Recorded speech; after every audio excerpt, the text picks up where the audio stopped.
Welcome to our animated guide on decimal to octal conversion. Today, we'll explore the fascinating world of octal numbers and learn how to convert decimal numbers into their octal equivalents. Let's get started.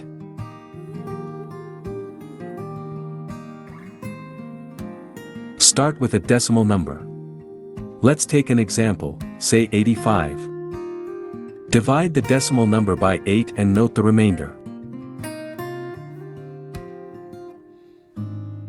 When we divide 85 by 8, we get a quotient of 10 and a remainder of 5.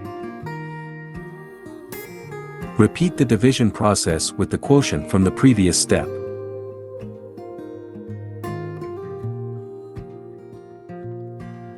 Dividing 10 by 8, we get a quotient of 1 and a remainder of 2. Continue dividing until the quotient becomes 0.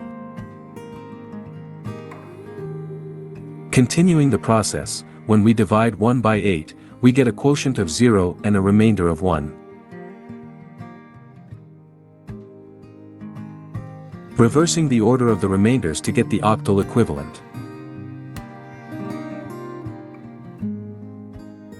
Reversing the remainders, we get the equivalent of 85 as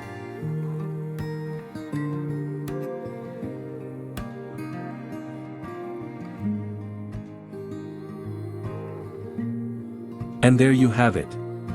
You've successfully converted the decimal number 85 into its octal representation using our step-by-step guide.